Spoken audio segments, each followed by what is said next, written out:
Today's episode is a partnership with Tritone.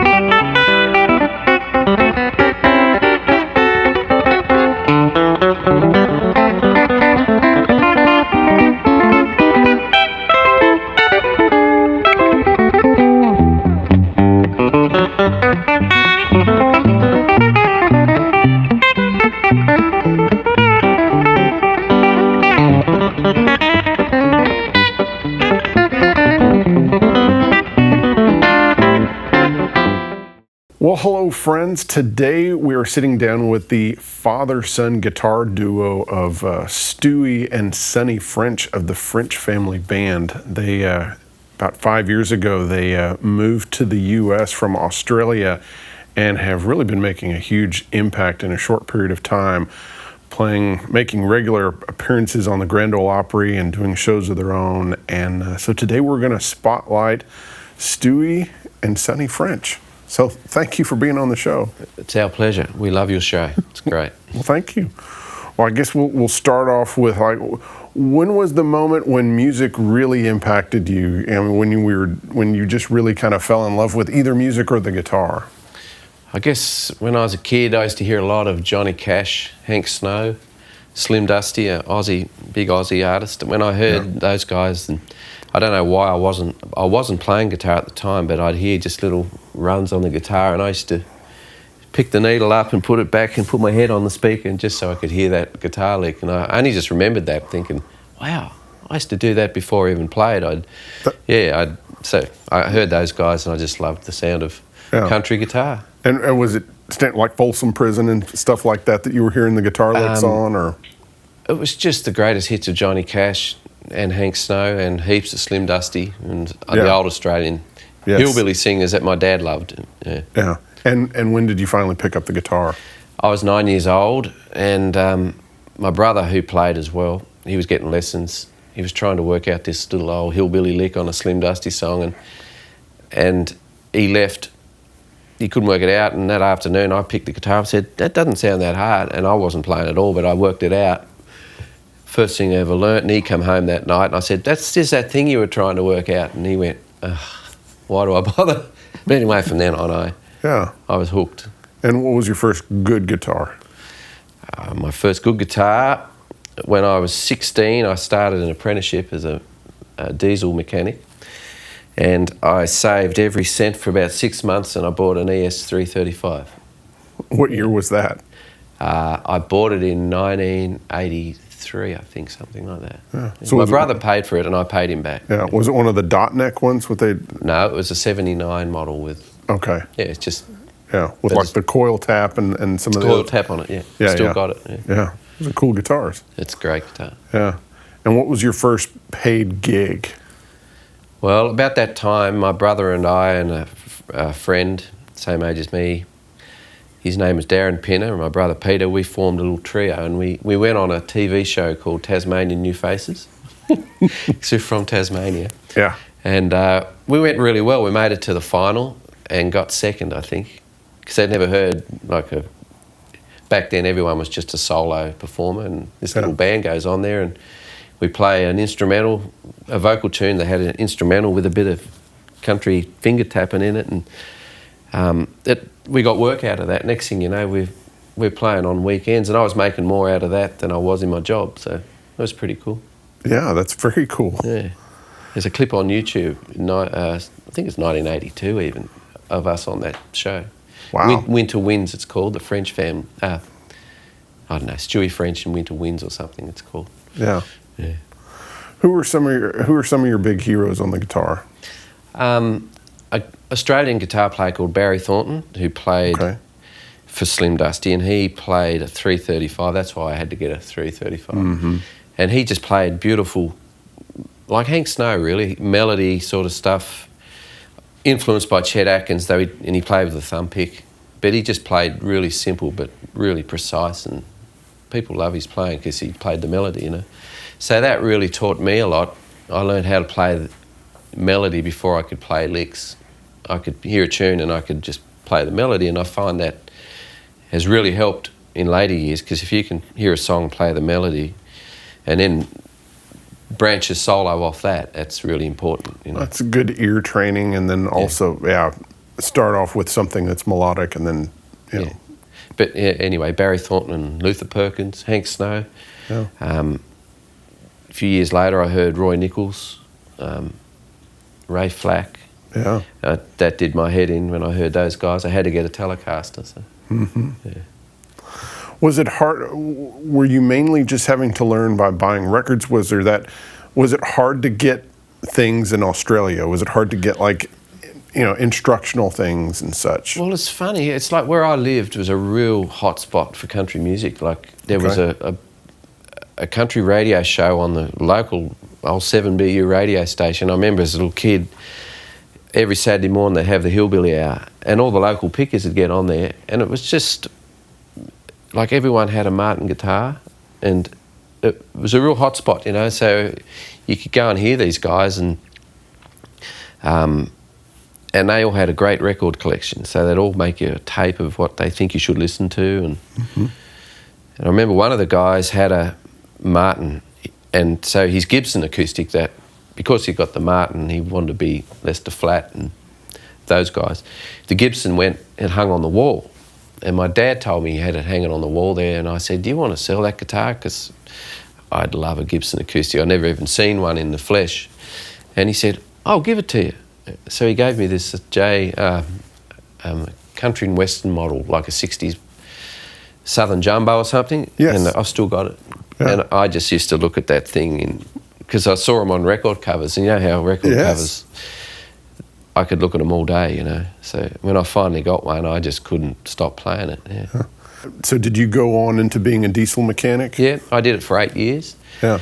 In Tasmania, because on weekends it's the only time you could work as a musician, really, only time there was gigs. So I'd down tools and I'd wash the grease off the hands, and we'd go do gigs, and so that's all you could really do there. And then when I finally had enough, I moved to Sydney on the mainland of Australia, and where I could then go become full-time.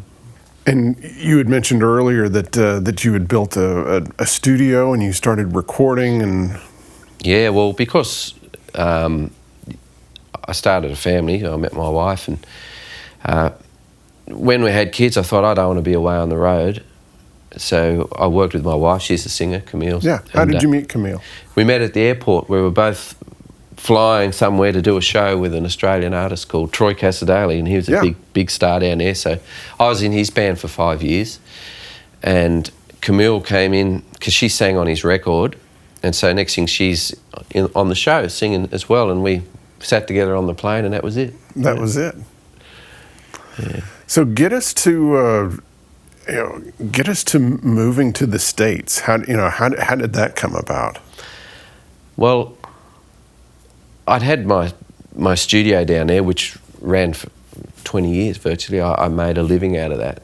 And I'd got to the point where I thought, I don't know if I can do another 20 years of sitting in here with a computer. And I mean, I loved it. Yeah. I got to play with great players and great artists. But I want to get back playing live. So we used to come to Nashville every few years just to get inspiration. And it got to the point where our parents had all passed on, and we had no real ties and had no real commitments. And we thought, well, what have we got to lose? Why don't we move to Nashville for a few years? I just said it as a joke to Camille one day. And next thing you know, she's talking to an immigration lawyer and interviews. And because we'd won a few golden guitars, which are pretty big awards in Australia for country music, we had 3 or 4 of those, it helped us get a green card. And having a green card was perfect because you could, I knew when I got to Nashville I had no work lined up as a player. I'd thought, well, I can go drive a truck or I can do anything with a green card. And so we got that green card, moved here, we bought a house online, just, went into debt and bought a house because we thought, we've got 3 kids, we can't be living in a caravan. Yeah. We had to do it right, and we had to go to good schools. Thought Hendersonville was a great area for schools, really good ratings, and it was affordable. So we bought a house there, hadn't even seen it. Luckily, we had a friend who lived here who's a builder. He went and looked at it and went, good house. Yeah. So we packed up with 5 guitars, 3 kids, I think 11 suitcases, and turned up at the door of this house, opened the door, and that was it. We've been there ever since, but... and you were having to go buy furniture and all sorts? Everything. We lived at Walmart for the next week. And we rented our house in Australia, which gave us a little bit of income to survive on for a little while. But I was lucky. I met up with Eamon McLaughlin, who was doing a gig with 50 Shades of Hay. And Rory Hoffman's in that band. I said, I got to go watch this band. First gig I saw. And just for the kids that don't know, that Rory Hoffman is he's a blind multi-instrumentalist that is just genius. He's a genius, and it doesn't matter whether he's playing guitar, and he'll play guitar in kind of the like Thumbs Carlisle like style a little bit, and left-handed, and he's a wonderful piano player and plays all sorts of different instruments. Incredible musician and great guy. Anyway, they were a great band. I was watching them, and Camille said to Eamon, she said, if you ever need a fill-in guitar player, Stuie knew all those songs. You know, I didn't say that. She dobbed me in. Anyway, next week I got the call, and and that's it. I've been working with those guys a lot. Yeah. Working with Wendy and her band a lot, Wendy Newcomer, and that's been great. And also our family band got going because of the lockdowns. 6 months later, after getting here, the lockdowns hit. Yeah. And we just had to, okay, we'll just do some live streams from our living room for something to do. Yeah. And they went gangbusters. We every weekend we did that and got a real good following. Yeah. Yeah. Is that how, how were you during the lockdown? Because so many musicians here, they, some went broke, some of them moved back home. I mean, how did you make ends meet during the lockdown? We was that close to going back home. Yeah. Everyone's saying, "Quick, get back here! You won't be able to come back soon." We had a month to pack up and go. And I got thinking about it. I thought, well, what's going to be different down there? We're going to be locked down there. Yeah. And it's going to be a huge move getting everything back there. What do we do with our house here? And we thought, let's just stay and see what happens. Yeah. So we started doing lounge room concerts. We never thought we'd come to Nashville to work out of our lounge room. But it went incredible, and it was a great time. Sonny, not going to school, and Chet, our eldest son, he played bass. Sonny especially would just every morning get up. I'd hear him 6 o'clock in the morning in my little studio playing along with Leon Rhodes or whoever, Hank Garland. And I'm lying in bed going, oh man, sounds like I'm going to have to learn this tune, because he's in there picking it out. And it was just a great time. We really had a positive experience during that whole thing. So it sounds like that band that you that was a really important, because everyone needs help kind of getting started and getting their foot in the door. So name off the guys that really helped you out, when you came here, and recommending you for stuff, and guys that you're. Well, number one would be Jeff Taylor. Yeah. Accordion piano player from the Time Jumpers and session musician. He was so inspiring, and he kept making us go, you'll be right, and he recommended us for all these different gigs. Like, we got a regular spot at the Bavarian Beer House with our French family band, which helped us play regularly to get a really good set of songs and fine-tune things. So there's Jeff. Tommy Emmanuel really helped out a lot, just suggesting things and helping us get our green card. Just everyone we got to work with. Yeah. I find the Nashville scene, just so good, so helpful. How did you start getting more television, kind of bigger appearances? Like getting on the Opry and getting on the Mike Huckabee show and different things like that. Well, between Jeff Taylor, Ben Isaac, Jimmy Fortune, and all these people we got to meet over the next few years from arriving here, they all would put in a good word for us and say, you got to get the French family band on the Opry. Yeah. You got to get them on, and through getting on the Opry, we got on the Huckabee show. Right. And also our live streams sort of reached such a wide audience. Like Marty Stewart rang me up one day on my way to work at Roberts. Wow. And I couldn't believe it was Marty Stewart. And he was raving how him and Connie would go down to their basement, couldn't wait for the next French family band. It was like a little soapy because it wasn't just music. We'd talk about what we'd been up to and sports. And now when I get out on the road with Jimmy Fortune a lot, people will come up at his concerts and say, you guys kept us going during the COVID or the lockdown, whatever they'd call it. Yeah. And it's so common to see that. Say, yeah, we couldn't wait to see a little show each week. And at the time, we were doing it mainly to get in touch with our Aussie family and friends. Yeah. Because when we were doing it on the screen, they'd send little comments back from Australia or wherever. And then we started noticing comments coming from Germany, from Ireland, from all around America, and as well as Australia. And next thing, our fan base on Facebook went from, 10,000 to 100,000 real quick. Yeah. Followers. Yeah, so it was really good fun. Yeah. And so now, you seem to be doing, somewhat regular, tours of your own and doing shows at like the Station Inn and other places and 3rd and Lindsley and... Yeah. Yeah, well, that's right. And Station Inn is like iconic. I used to go there to watch Jack Pearson play and whoever. Yeah. And when we got our gig there, that was just as big a deal as any, getting to play at the Station Inn. Because I've seen so many great things come out of that venue. And the Chet Atkins Convention, or the CAS, Chet Atkins Appreciation Society, getting to play on that every year. It's to a room full of guitar players, and Sonny and I love to play. Yeah. We play a lot of different styles. And when we play on that show, people really appreciate it because it's not just, we're not trying to just play like Chet. We're just doing all our influences. So you get to meet so many great pickers. Yeah, I appreciate that a lot. And I saw you last year. Saw you play at the Chet Atkins. And that was a wonderful show. So it was fun, and Tommy jumps up and plays, and whoever, it's one of those great fun times. So your wife Camille, and of course your son Sonny. Who else is in the band? Kind of, I know Jeff Taylor kind of plays with you a lot. Then also you have a bassist that used to play with Merle, and is that kind of your regular group? It is. So Joe Reed played with Merle from about 1990 to 95. Yeah. And I met him in 95.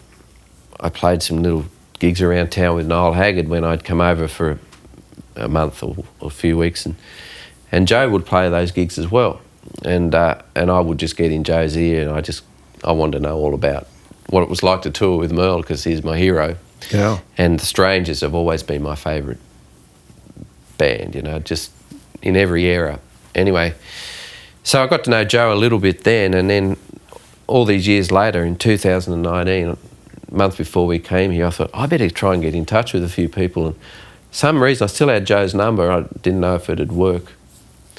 And I rang him up, and he didn't have a clue who I was. Yeah. Then it all came back to him. So, I rang him, and we started working around town. He played with us. And also Mike Rogers on drums. He tours with Ricky Skaggs, and he's a great drummer. Greg Stocky, another great drummer. A few different guys would, when we needed, it's such a great choice of musicians, you just know that if you can't get one, there's going to be someone great. So it was, we'd just make the lineup out of really whoever's available, and after a while, everyone sort of got to know the repertoire, and it's such a diverse repertoire, like a lot of originals and a lot of instrumentals that nobody plays anymore. Yeah. You have an interesting song about they wrote about.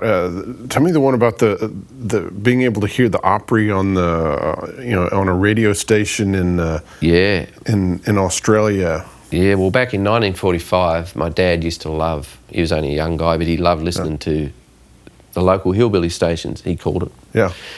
Country and Western, whatever it was. And one day he lived out on a farm in Rocky Cape in Tasmania, and he had the old farm radio, and he was dialing in trying to hear the 7BU, which is about 10 miles away, and he flat out to pick it up sometimes.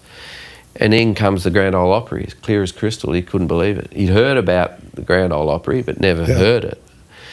And he heard this show, and on the night they had a furthest away listener to write in, and he did. And I reckon 6 months later he said he got a signed program of the night, a little piece of paper, and I saw that as a kid, and he never told me about it, and I was going through the bookshelf and I found this, and I said, Dad, what's this? The Grand Ole Opry, you know, and signed, and he told me a story, and he said, yeah, I won that. They sent it to me, and he said, and apparently I picked it up because that was the week they tested the first nuclear bombs in New Mexico, Nevada, wherever it was. And it sent radio signals crazy, and a few other people were picking up other things, not the Grand Ole Opry, but that night, and that's what he put it down to, because he never picked it up ever again, all before that. So anyway, 50 years later, almost to the month, I stood on the Opry stage to watch a Merle Haggard show, 95. And I rang Dad next day and told him about it. And I said, it would be 50 years ago since you picked it up, and I'm on the stage where the show was broadcast from. And he never made it to Nashville, but anyway, so we wrote a song about that whole, there's 3 verses about him picking it up and me going there, and the next verse was fiction at the time about us and Sonny walking out on the Opry stage and playing, you know. And it came true, So we got to play it on the Grand Ole Opry. I bet that's a big thrill, getting to play on the Opry. Oh man, it sure is. It sounds incredible. You know, you always worry about, I hope it's not a letdown. You know, and you walk out there, you can't hear yourself. But no, it was incredible. It's like, it just surrounds you, the sound of that place. And 3 songs, and it's over like that because you're just on such a high.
So now we have Sonny French in the hot seat.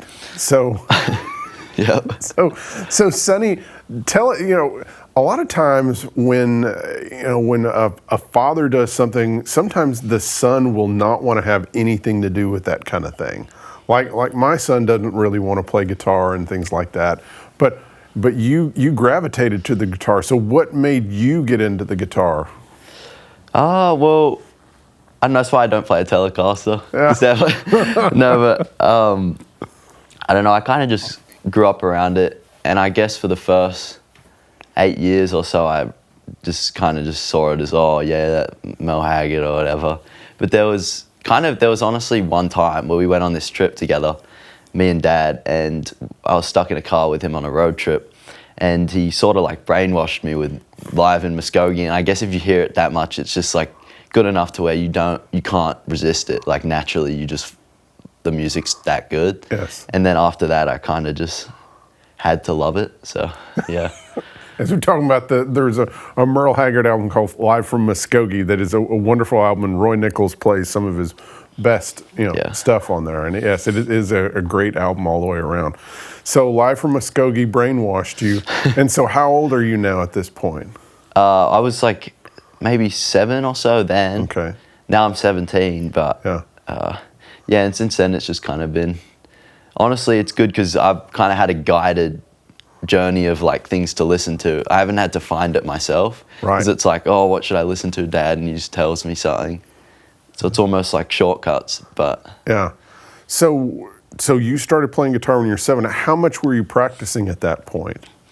Well, I kind of tried guitar a bit then, but I'd never really did it much. I just sang a lot. And so I played ukulele for a long time just because I guess it was something that was easier than guitar and less hard on the fingers, but I got my coordination. Yeah. So then when I started playing guitar, I was about 11, and it kind of just made it easier because I sort of got to skip the stage where it's like you're just trying to find those like grips. It just meant it was a little bit more painful because of the metal strings versus the nylon strings or whatever. But yeah, so probably 11, it was when I really started playing. And it was funny, the story is, so I wanted this gaming device, a Nintendo, and I already had like a PlayStation and a phone and like iPad and stuff. And so I asked Mum if I could get it, and I'd saved up the money, I was gonna buy it. And she said, no, you have enough like stupid stuff, you don't need any of that. And so I went to Dad because for a second opinion, and he said, you can get it, but for every hour you play on the device, you need to play on the guitar.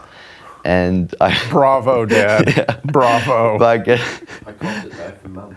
yeah, Mum called him like a softie and like giving in and stuff. But it was funny because I ended up, I'd play an hour each day and then just tally it on my gaming device. I had like a little piece of paper, and I tallied up like 30 hours, but I just like never really used them, and then kind of got hooked on the guitar, so it worked. But yeah. You got brainwashed. Yeah. I love it. So what were some of the, who were you obsessed with like early on, like learning their licks and things like that? Well, I heard like obviously Roy Nichols, but at the time that was a bit too, you can't go straight to Roy Nichols. Yeah. So after just learning songs and stuff for a while, the first kind of lead stuff that I learned was Don Rich. Yeah. Because it's kind of, not that it's simple, but it's a bit more easily to grasp at first, like just those kind of licks, not much outside stuff like diminished or anything like that. But so that for a long time, and through that I sort of started working towards like improvising, because I just always grew up seeing Dad and all his bands like improvising, so it frustrated me when I try and I just couldn't. But yeah, definitely Don Rich, and then sort of onto Roy Nichols, and then after that Leon Rhodes. I really liked. He's still one of my favorites. And then even now today, like Curly Chalker is my favorite. The steel guitar player. Yeah. Yeah. I love Curly Chalker. He does. He plays in a very kind of guitaristic way, in the way that he would kind of strum chords almost at time, and the way he would attack it. Curly, that does make sense that it would be something good for a guitar player to kind of steal stuff from Curly. Yeah. Yeah, when I just first heard that, I heard I guess Dad had talked about it for a bit, but I heard there's this album, it's like the Steel Guitar Hits or something, and he plays like The Race Is On there, and it's just really cool because he's basically just like a jazz like monster in a steel guitar like country body sort of. So it's just lots of chord soloing and like rhythmic stuff. Like he'll make a solo out of just like and it's like sounds really cool. Just something, not even playing like single note lines. It's just like a rhythmic thing. It makes you just want to like dance almost. But it's just really cool. So yeah. When did improvisation make sense to you? Well, we moved here, and it was just kind of when we started playing gigs. We were playing at a few random little small places, and I'd try because it wasn't like the audience was overly like encapsulated. Like it wouldn't matter if I they made weren't a being super little critical. mistake. Yeah. And so I'd just try, but I was always just frustrated. Like I'd end it and just kind of have a little like hissy fit or something, a bit mad. But eventually, over time it got easier, and then it started to click. taking little pieces from here and there and throwing it together, and it would you could kind of pull a solo off without landing on your face. Yeah, exactly. But definitely the like live stream stuff. That was because it was pretty much just like, because I didn't have school. So instead of like 7 hours at school, I literally just had like 7 hours where I could do what I wanted and then play guitar for like 6 or 7 hours a day. And like, because we'd play one show a week on the Saturday and we'd rehearse all week songs, like 2 hours a day. Wow. And so those rehearsals and then the show was my kind of time to try out soloing. And we did probably like 20 of them like in a row. So that it was basically 20 weeks of like improvisation boot camp sort of, and learning new tunes. Yeah. So that was definitely the way it happened. The move to the States, how was that for you? I mean, was there a lot of culture shock? Yeah, it was hard at first because obviously it's just like I was in middle school, so just finding new friends, setting all that stuff. But it was definitely, I realized like pretty quick why it was a good thing to do. Just seeing great players. But yeah, I don't know, there's just so much to love here. Like, I love all the sports side of things, like just American football and all that stuff is so cool. But yeah, obviously the music and just being around, Yeah. What are some of the coolest things you've, music-wise? What are some of the coolest performances you've seen since you've been here? Gosh, well, one that instantly comes to mind, I saw Billy Strings at the Bridgestone Arena. Yeah. And that was so cool because, I don't know, I just never thought I'd see that kind of music at a stadium, like at an arena concert. And that's definitely something I think pretty unique to like America and Nashville. Like having just great music like that. I don't know, it feels like in Australia, if you're playing a big place like that, you have to be like a commercially like really, like a worldwide superstar. And he's definitely kind of on that track. But seeing Billy Strings, obviously like everyone loves the Time Jumpers, and that was really cool seeing that. And a lot of those little station-in shows, like 45 RPM. And I remember we came and saw, I think it was the Monday night show at the Station-In with like Carl Jackson and Val Story and all them. And I think Doug Jernigan was playing steel. And that was pretty cool. Like, seeing, that was right when we moved here. But yeah, some of those things. Have you taken any lessons from anyone through the years? Yeah, when I first got here, Greg Galbraith, I was kind of playing lots of, the Don Rich and country stuff, but Greg Galbraith, he told me to get into Leon Road stuff, and he kind of showed me just everything kind of past that initial stage, like just all the right inversions to play and like the different, just kind of like the whole jazz like approach to it, and kind of gave me that. And he'd show me like chord melodies to like songs like Misty and like Secret Love.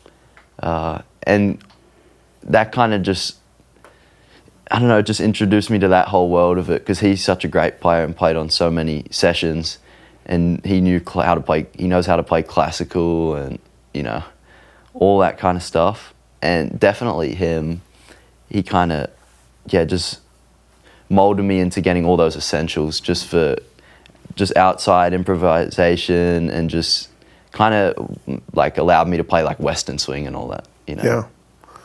What's the coolest gig that you've played? Well, obviously the Opry is like just insane. Like, it's just surreal. But honestly, I just love playing the Station-In, because it's always like someone's going to come out and watch and they end up getting up. So like last time we were there, Guthrie Trapp came out and Tommy Emmanuel came out. Janae Fleener was there. So they all got up, and we just, it turns into like a bit of a jam in the second half. Yeah. But that's always just really fun. Because even though it's just the Station-In, it attracts like world-class musicians who just come. So definitely some of those, or to be honest. What are you working on right now, guitar-wise? What are you shedding on? I was learning a version of, it's like the Roy Buchanan version of Misty on YouTube. It's really good. I was trying to learn the piano player's solo on it, but it's real outside and weird. And then there's that Lenny Breau and Buddy Emmons record, Miners Allowed or whatever. That's really cool. So I got that in my phone. At the moment, I'm just trying to play it enough to where when I go in to learn the solos, they're familiar in my head, so you can kind of jump straight to where it is. That's why I find if I go in there and like don't know the song, it'll take like hours. I feel like you have to just kind of know it and you can kind of find it, sort of. It's like if I listen to a album enough with playing on it, I'll almost just find myself playing those licks without having learned them because they're in your head. And if you can hear something, you can usually play it at a certain point. That's very true. Yeah, but I don't know. Yeah, if you live and breathe an album, all of a sudden those things will start coming out. Yeah. Yeah.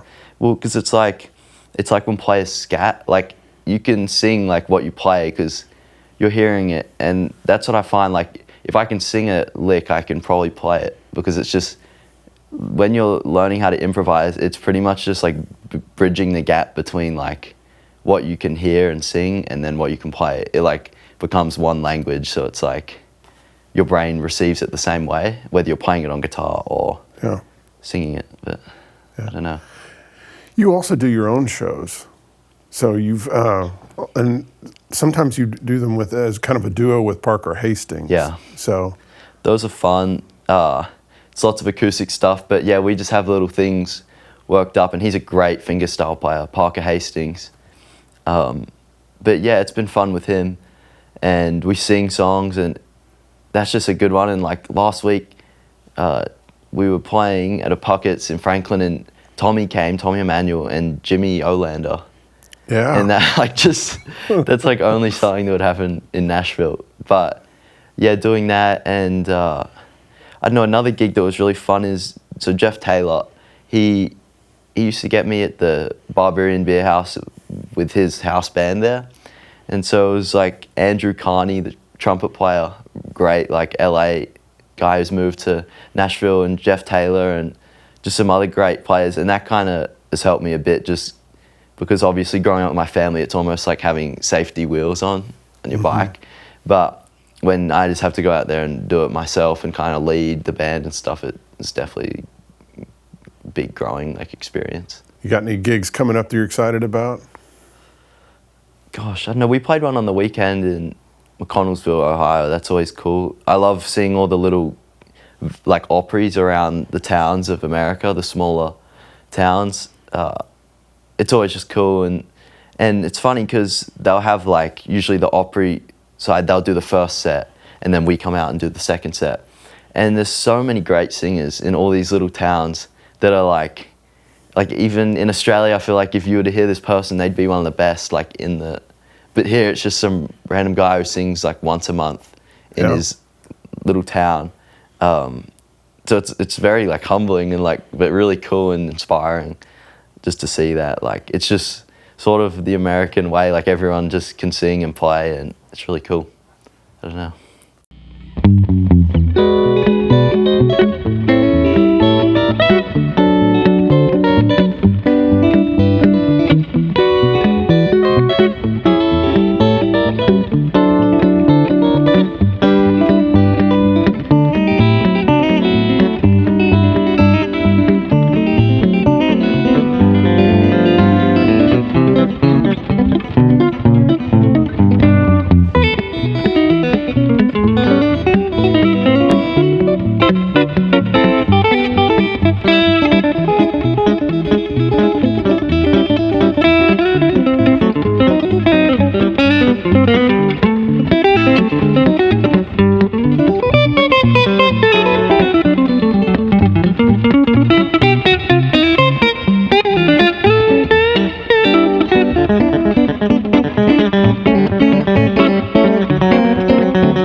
Time to talk gear. Yeah. So let's start off with the guitar. So this is I've wondered, from watching you play, live and on YouTube and stuff like that. I've wondered what that guitar was, because of course, you threw us off by, you've got the P90 in there, but this is a Jason Isbell model. Yeah, guitar. it is. I only got it about 3 years ago. Yeah.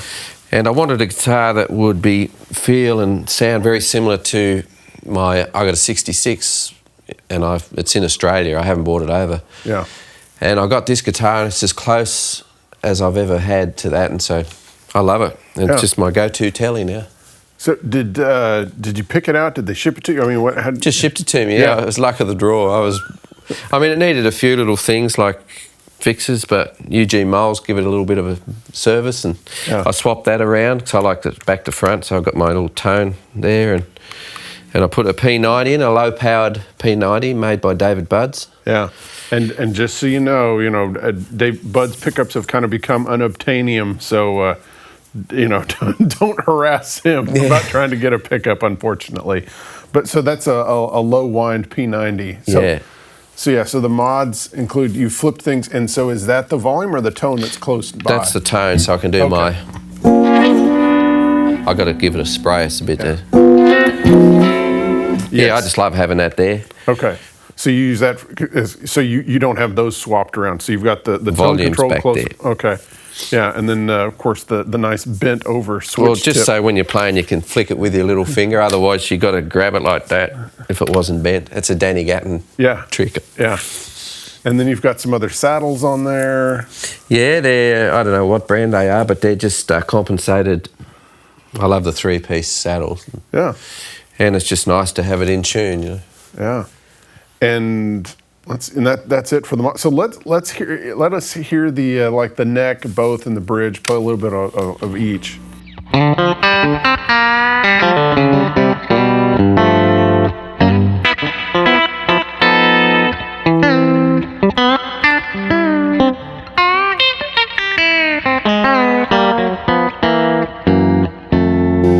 Just your good old Tele sound.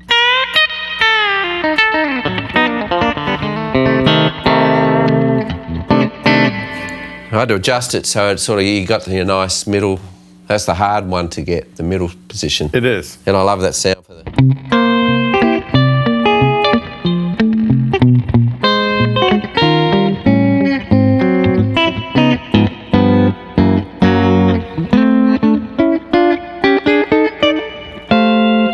And I like this pickup because I play a lot of Western swing, so having that nice fat Gibson-y sort of sound,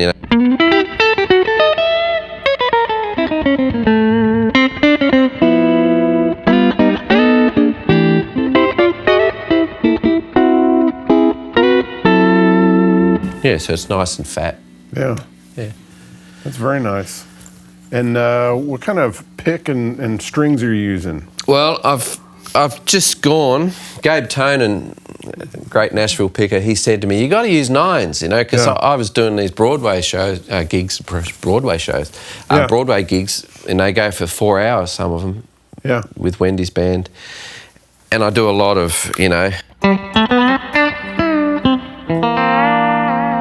all those things. And by 4 hours, my hand was getting tired when I had 10s, and I use Elixir strings, and I find the Elixir gauges are heavier. Mm-hmm. They're just tighter, and so anyway, I thought, right, I've never loved 9s because I always bend them out of tune. I play too heavy. Yep. So I thought I'm just going to have to learn to play lighter and play lighter gauge strings, because James Burton did it with 8s, Albert Lee did it with real light, and they were so in tune, those guys. So I went from 9s to 46 Elixir, and I find I tried your 9.5s, I love them. I played them for a while, and I thought, I'll try 9s, if not, I'll stay with the 9.5. Yeah. But I really like them, and I find I'm even more in tune than I ever was, for some reason. So you're using the 9.5s? No, I was. No, now you're using the Elixir 9 through 46. I used the 9s to slightly step down. I thought I'll try them, then I'll go 9s, and if not, I'll go back to 9.5s.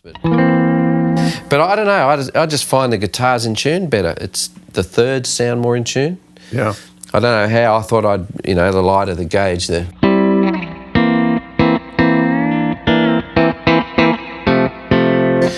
Yeah, and so I love them. And my hands aren't as tired. Yeah. And what kind of pick is that? Oh, I don't know what do you call it, but it's a Dunlop. Yeah. And I get everything, and I round the tip off a bit because I was watching Vince Gill. Yeah. And he said he uses that corner of the pick a lot. Yeah. And I thought, yeah, and it helps you because I'm trying to flat pick more, not just hybrid. And I find it's better for, it doesn't get hooked up as easy. So it's all a learning curve. And Sonny and I use the same pick, so I just got about 50 of them, and I filed them all down a little bit. And so far, so good. Yeah. Looks like you got an old, what is that, a 68 Princeton or 67? 67 Princeton. Yeah. I got that a gift, a guy called Doug Vickers. Wow.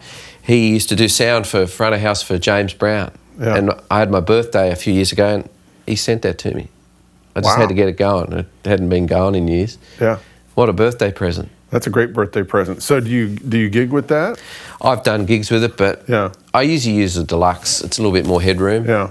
Yeah. And which deluxe reverb? Well, one you found me, a 1968 yeah. silver, same as this, but a deluxe. Yeah, yeah, I love with the aluminum trim on it and everything. Yeah. But also got the Tone Master, which I really love the Tone Master too. What speaker do you like in a deluxe? What have I got in it?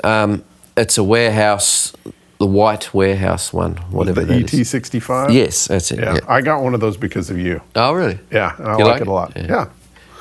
Let's talk about the board.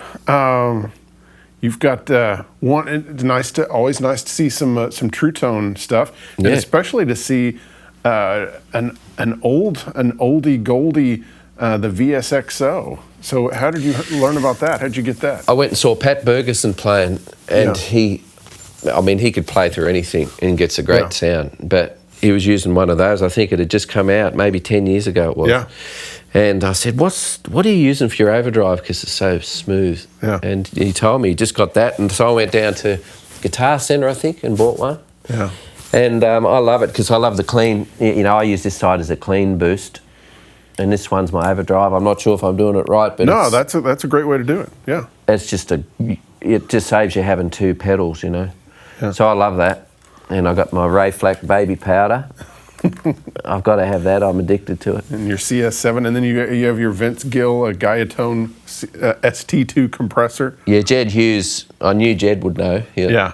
Fellow Aussie, and he said, look around, and I found one on the marketplace the next day. And I love it. Yeah. I'm not a big compressor guy. I used to be. Yeah.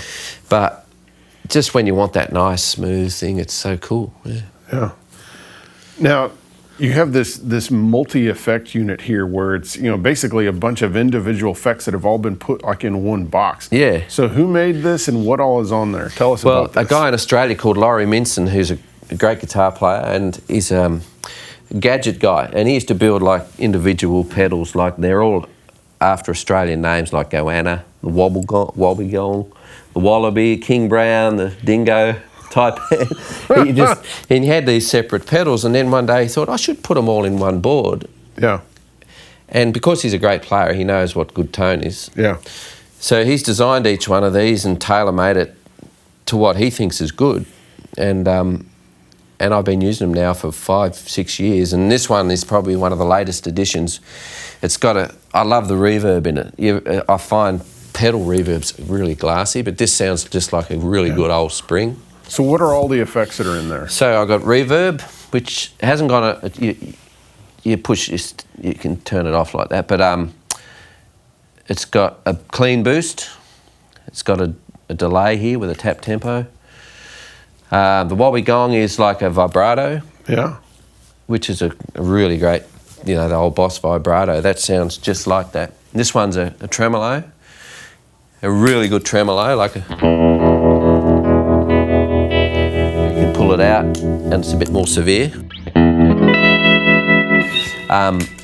This is like an overdrive, like a tube screamer. I don't use that one much. It's a little bit too overdrive for me, but now and then. Another one's is more of an amp. Oh, this one. More of an amp, like turning an amp up a bit, like a...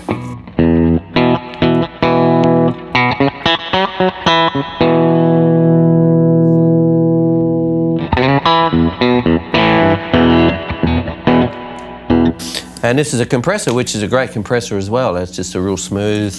I'm really subtle with compression. I don't like it sucking. And how do you, show us how you use the XO. The XO, I got this side as just an overdrive.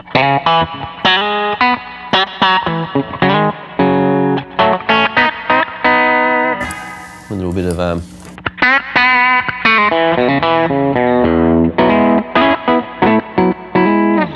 and this side's just a clean boost. So if I'm just, you know,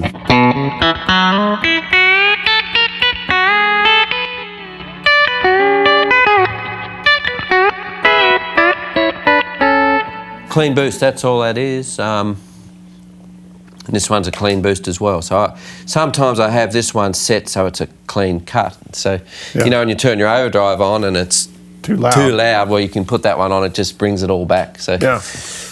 And this this Ernie Ball tuner pedal. Pretty cool, Do you like that? I love it. Yeah. Do you tend to kind of heel it when, you know, as far as heel and toe, do you tend to kind of heel it when you tune, or what do you, how do you? I just turn it off. I got it set so it. Yeah. Yeah. I mean, you can't tune when your foot's on. It's a bit hard to see. Yeah, exactly. But you like it. It's accurate and it's yeah. Well, I've and it's got a effects loop in it, so I've running this. It's really basic pedal board, obviously. Yeah. But yeah, I run it through the effects loop, and I hope Sonny's watching because he's got all that. He's got the same thing, but I don't think he ever really experiments with it. He just turns it on and he goes through. So is your guitar going straight into the volume pedal, and then and then you've got kind of an effects loop in it? Yeah, in there, and then it goes out through the effects loop, and then the main output goes to the amp. That's how I've got it. Let's see the Gretsch. Yeah.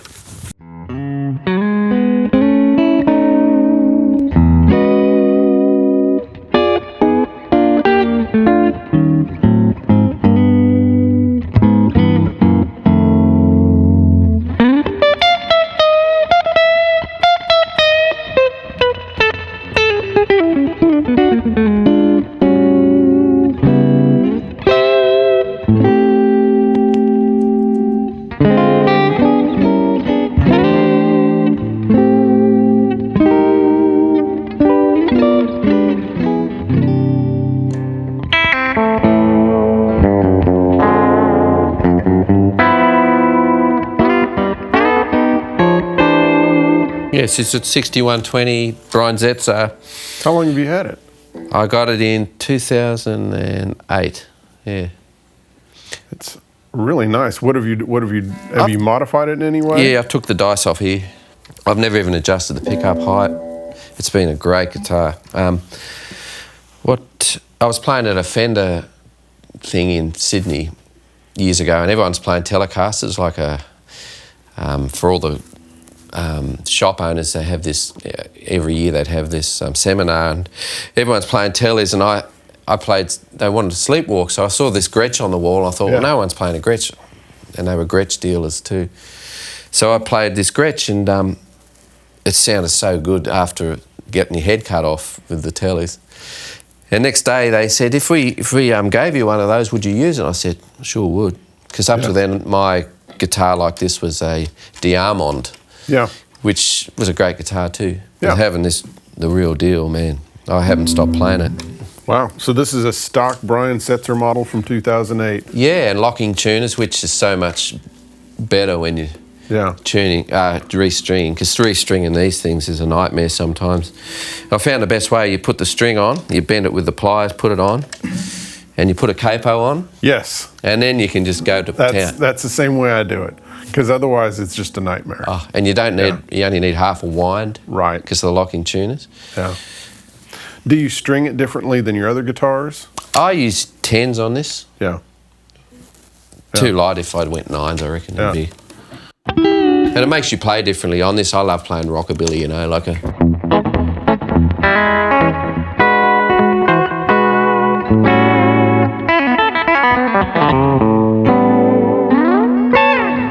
Or the Chet style. Yeah. So that's the back pickup. Let's hear the both and of course the neck on its own.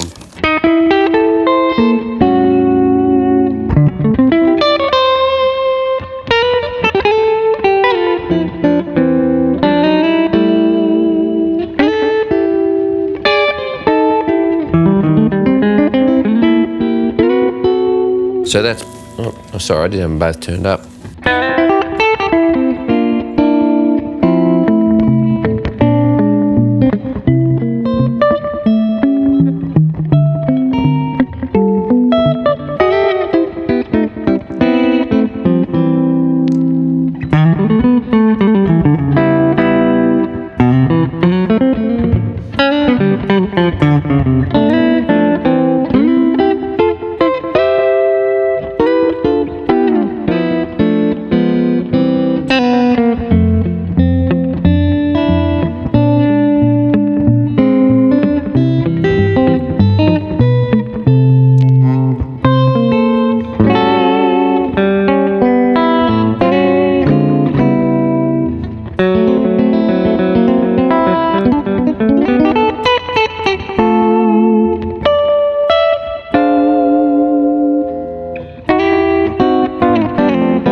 Got to constantly put graphite in the metal nut. Every gig I put graphite in on the third string, otherwise it goes sharp. Yeah. Is that a metal nut, or you've just put so much graphite on it it looks metal? Yeah, it's pencil. Just got to do it every time, otherwise it went sharp on the Opry the other night.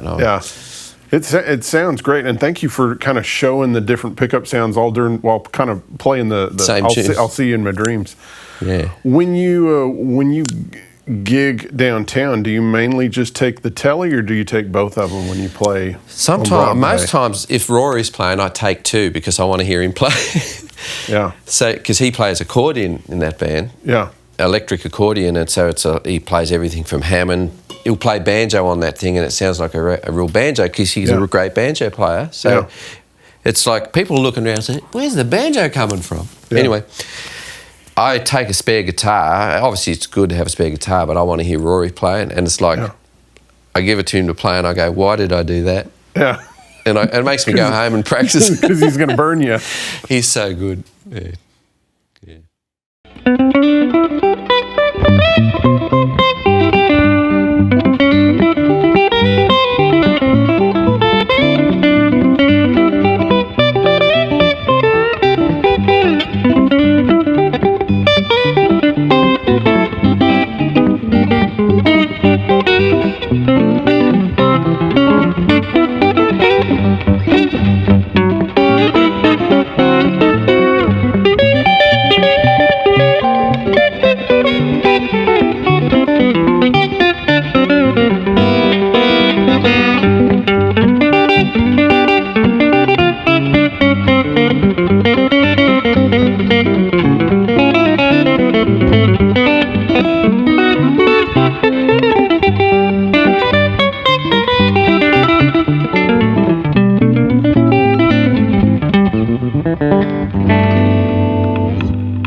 All right, Sonny, it's your turn.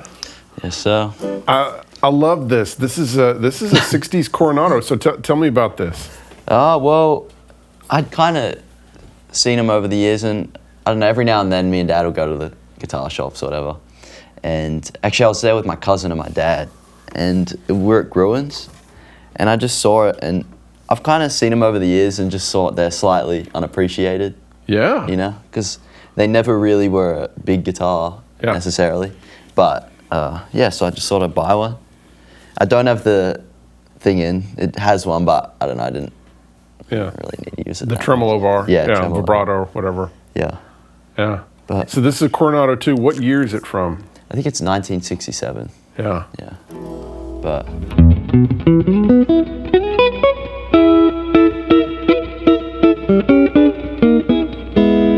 yeah, I love it. So this was kind of Fender's take on a 335. Mm-hmm. You know, it was basically them copying Gibson. Yeah. But the guitar was not popular. But I mean, they're great instruments. Yeah. And they have a much clearer sound to them than a Gibson because one, it's still a bolt-on neck. So I mean, this is still kind of basically a Stratocaster type neck. It bolts on. You've got this semi-solid. It is. I think it's solid. hollow. It's completely hollow. Completely Great. hollow. Yeah. And And then you've got the little de-almond type pickups. Is that what those are? Yeah, I think so. Yeah. Right, the almonds, yeah.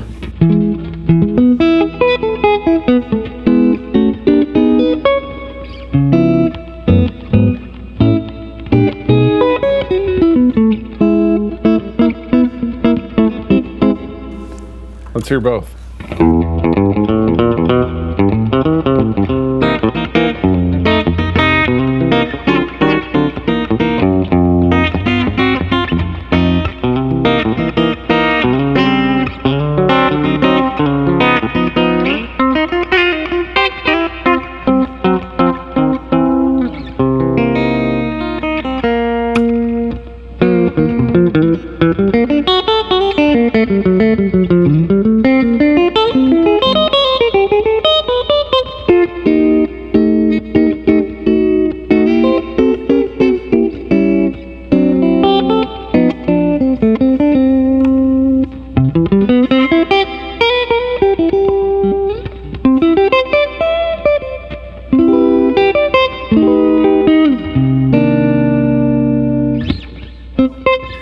Cool. Really great sound. Oh, of course, you make it sound great. So, are you gigging with this guitar? You know? Yeah, I've always kind of stuck with, I have that Les Paul, but recently this has kind of broken that streak of purely Les Paul. Yeah. Yeah, I'd say I kind of use them sort of 50-50 now. Yeah. But hopefully, I'd like to sort of be known, play this one in the Les Paul, but. And some of the interaction we've had off camera, you've kind of indicated that you kind of like playing something that's a little different than what everyone else plays, which I really appreciate that. I guess, I don't know, I just figure there's a lot of guitars that are like, I don't know, unappreciated. Well, also, these are really cool guitars that are very undervalued, and so it's like that's something cool to pick up, and you're getting a really great, 60s Fender guitar that instead of being, $40,000, it's a lot less than that. Yeah, exactly. Yeah. Yeah, it's kind of funny because if you go in there and you get anything else from 67, it's yeah. But it's for, I guess, like, because Dad always had about 20 Teles lying around. Yeah. And I just kind of, they're awesome, and I get that's like that's the sound, but I figure I can get a pretty similar sound that's like a bit different. So yeah. I don't know. And y'all play a lot of harmony licks and things like that. And it's kind of nice to have a tone that's a little bit different. Yeah. And actually, it's weird because I'm always pretty skeptical of like slightly weird looking guitars, but like to me this looks pretty natural. I don't know. I just love I like the headstock. It's in that kind of stratty shape. It's kind of stratty but a little Gumby. Yeah. But I don't know. It never looked too like weird to me. So yeah. I don't know, and I got the Gibson amp, but.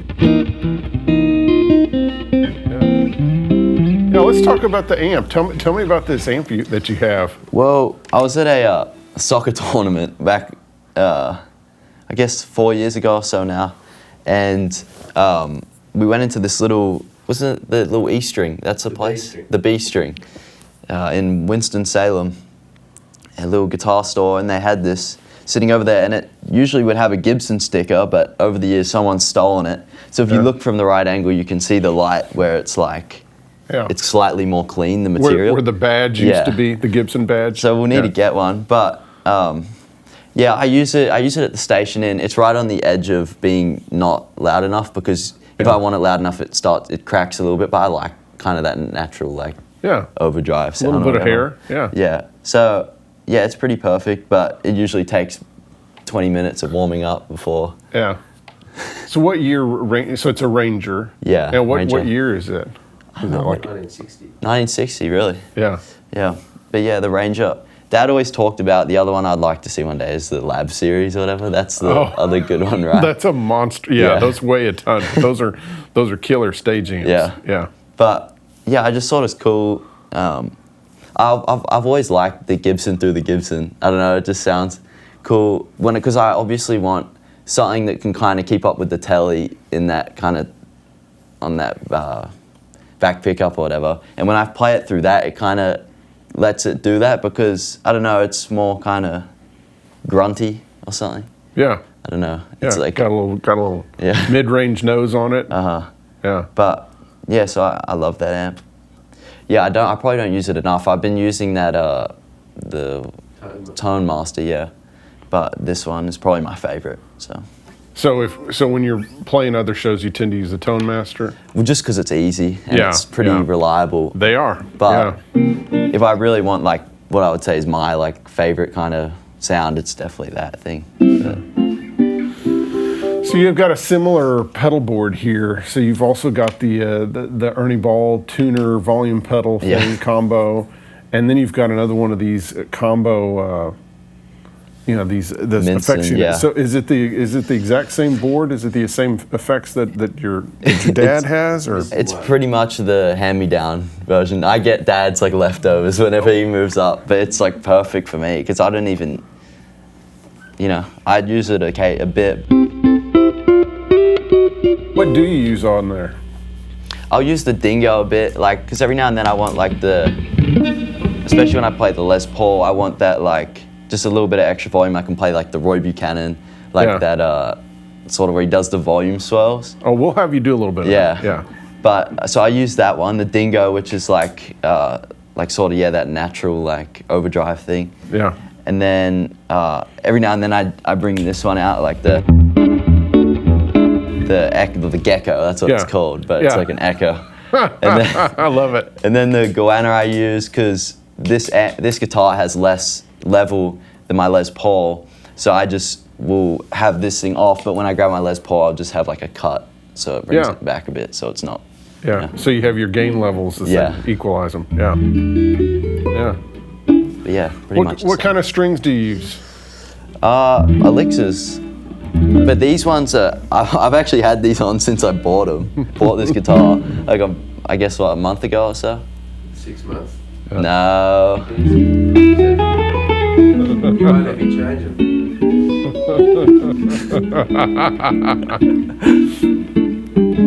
And then I have the same pick as Dad, so. Yeah. Well, let's get this Les Paul and let's we'll have a little cut here.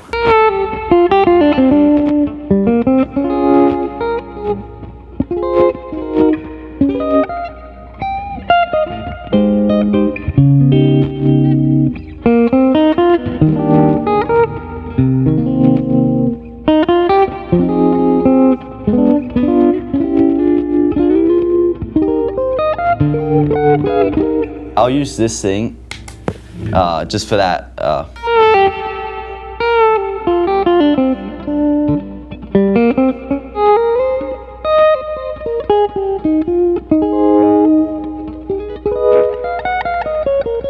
Then I do lots of volume swells to back, just like sort of give our kind of family band just like I don't know, just because we play a lot of sort of spacey, kind of nice soulful songs when my mum sings, so I'll just play lots of just like that and just in the backing. Yeah, kind of padding, pedal steel, string-ish kind of things. Yeah, exactly. Yeah. So tell us about this guitar. So this is a Les Paul Special. It's... Yeah, it's like 2017 or so, I think. Yeah. But where'd you get that from? I just bought it right off Gibson. I was in this thing called the Gibson G3 back a few years ago. It's like the bunch of young players. Yeah. I pretty much stocked up on Gibson stuff. Yeah. And I switched the volume thing around. There used to be that at the front, I think, and then we... Oh, okay, so the selector switches over here, and you wire it, and we just took it off and swapped them so I can reach it. But, yeah, no, it's one of my favorites.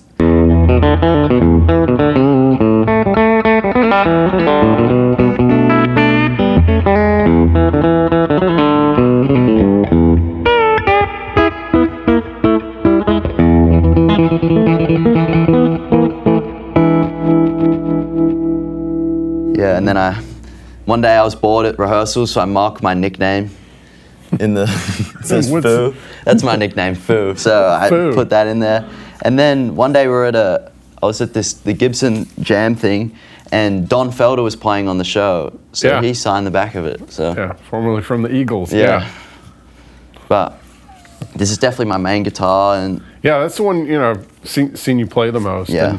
And your volume control kind of technique is really interesting because you don't see that many guys working that like that. It's really cool. It's great. Oh, thank you. Yeah.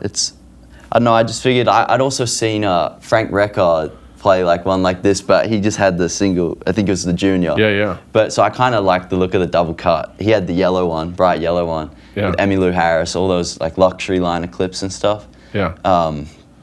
Yeah, that's definitely one of the reasons I got this type of one as well. Again, it's cool in that, as much as, I love the Telecasters and stuff, it also is cool to see somebody playing, that's not playing Telecasters, playing a Gibson and, and getting a clear sound out of it. It was almost like confirmation because I saw Frank Record doing it. I was like, oh, well, he kind of gets that. It's like a different kind of cool, play luxury liner. Like, so twangy. I could get something like, twangy, exactly. Yeah.